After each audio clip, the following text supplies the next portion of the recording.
Hello folks, the Y Guy here again. Welcome to my home. The name of this video is called The Y Guy Chronicles of a Little Boy. This story starts out, it's about a fatherless little boy who was oftentimes left alone from the age of 4. And his mother got pregnant with him while she was 15, so naturally she was out and about trying to have her own life as well as making a living for herself and her little boy. Well, this took place in a small town where there was no crime, and it was common. It wasn't neglect from the mother. It was a common thing for a little boy without a father to roam the streets of the small town, and everyone knew who he was. And it was also known that there was always a pack of dogs that lived in the town that always followed this little boy around everywhere he went. That was the reputation this little boy had in this town. So he was alone from the age of 4, up to a certain age. And during this time, when he was roughly 5 or 6 years old, he was home alone as usual. And as he went upstairs from the downstairs apartment of this, a duplex upstairs apartment downstairs of a house, as he reached the landing of the split entry, he reaches for the back door knob, and he heard his name being called, echoing off of the walls of that small hallway. And he turned around and answered, "What?" and heard his what being answered off of being echoed off of those walls. And no one was there. The little boy turned to go back outside, and he heard his name a second time. This time the little boy didn't answer. Instead, he walked up the stairs and put his little hands next to the glass, of the upstairs apartment, the kitchen door there, and to look inside. And he knew it was vacant. There was no one in there, so he tried the doorknob, and it was locked. And he knew he was home alone, so he turned to go back down and go outside. As he reached the outside door again, he heard his name a third time. This time the little boy turned around and asked the question, "Is that you, God?"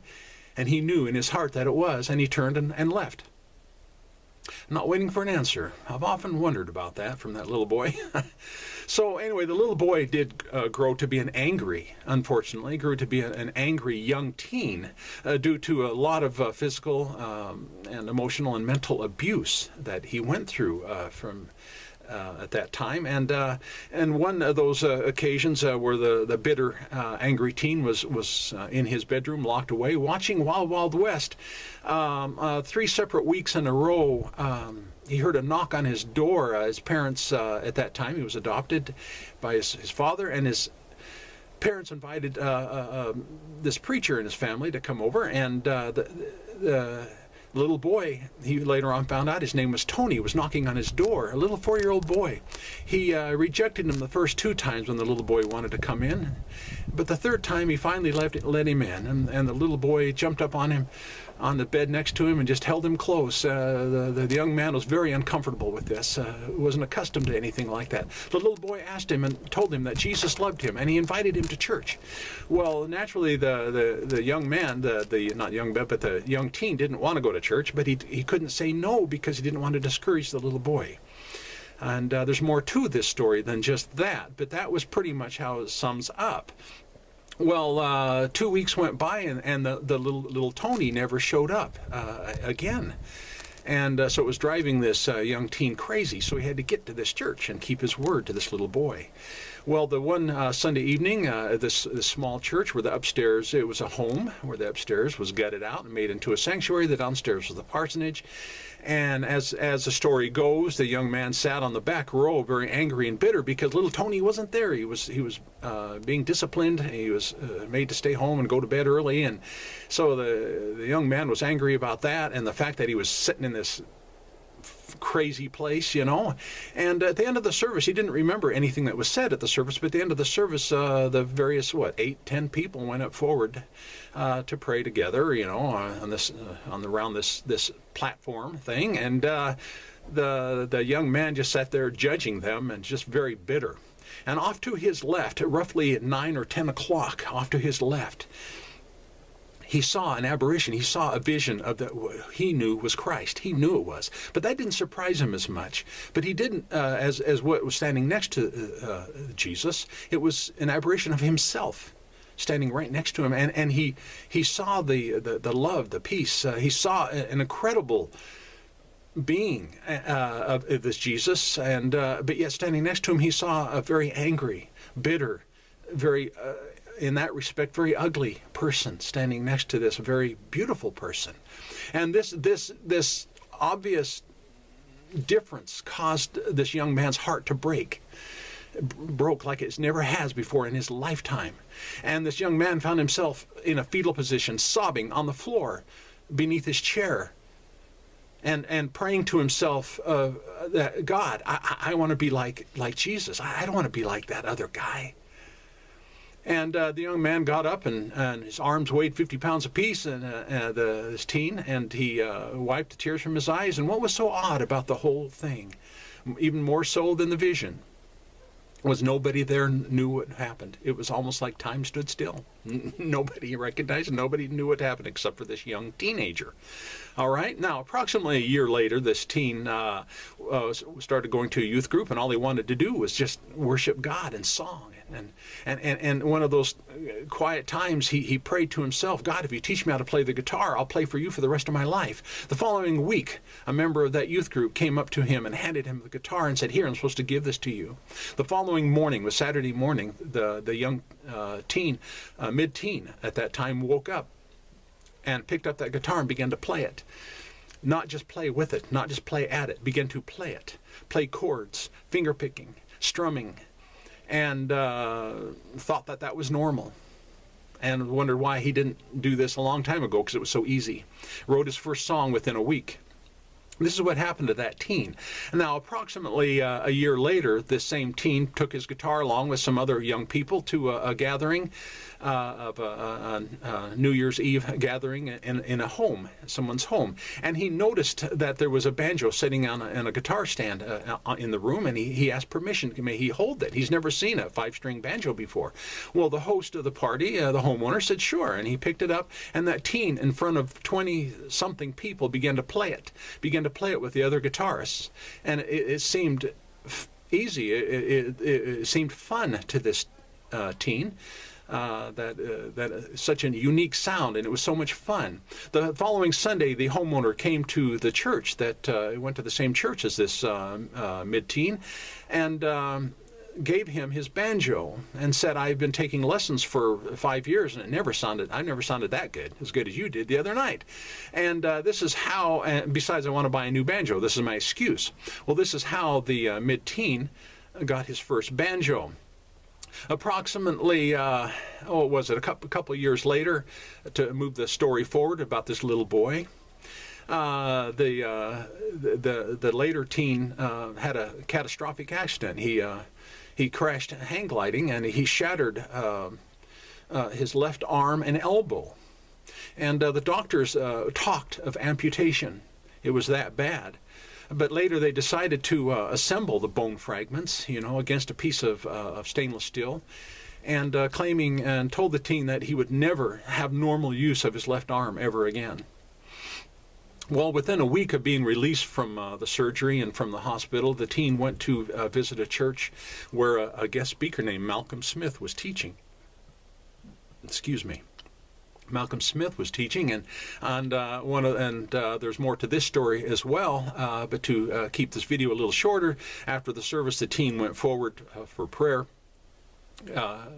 and as he was taught to do, he had his right arm raised in worshiping in song to God during this time, and he heard in his left ear audibly, "Raise your left arm and you'll be healed." He turned to see who the fool was who told him to do that, because he was in so much pain. This teen was in agony at that point. That's why he went forward for prayer. And no one was there. No one was there to his left, over his shoulder. And he heard it 2 more times. The last time he heard it was, "Raise your left arm and you'll be healed." Well, the teen sucked in a deep breath, raised his left arm. Well, there's a lot more to that story than what I'm going to share here. But the teen, a few days later, I think approximately 2 days later, went to the doctor's office for a checkup, had the arm x-rayed. The x-ray technician comes running out of the booth, says, "You got to see this." The teenager went into the booth and saw a piece of metal attached to a perfect bone with no scar tissue or cracks in it. And this is roughly, it was less than a week since surgery. 4 days, I think, is what it was. And then he appeared for the doctor. The doctor took off the cast and said, "Obviously, you don't need this anymore, but take it easy." That was pretty much the instructions the doctor told him. Take it easy on that arm anyway. And the doctor did want to know what had happened, and the teen was able to tell him that. Well, let's fast forward now to a little bit, approximately 6 years later. This little boy now was a grown man who had a young bride, and this young man was out in his garage doing circles, complaining to God. It was obviously God's mistake for having him meet and marry this woman. I mean, of course, blaming God. Isn't that how it's supposed to be? Isn't that what we're supposed to do? Anyhow, because he was so angry that this bride of his just didn't understand him, and the communication was terrible, and they were always arguing.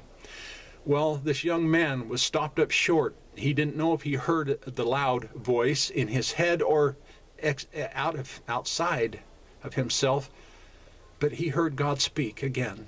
And that conversation saved that young man's marriage, because he went in and told his wife what took place, and it saved their marriage. Okay, let's go just a little bit, a few years later, to the sister-in-law. And this young man found himself, the sister-in-law had a piano. This young man sat down, never played a piano before, and he began to play it. It just happened, just instantly. Those kind of things happen sometimes when God wants something for a purpose, for a reason.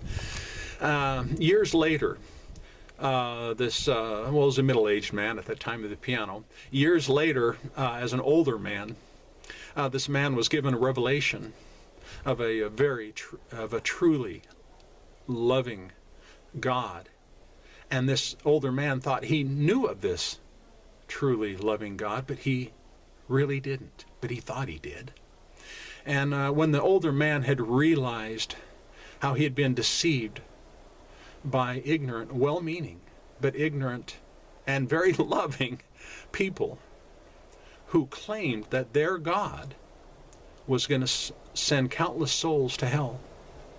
When this older man found out that he had been deceived about that, it made this older man extremely angry.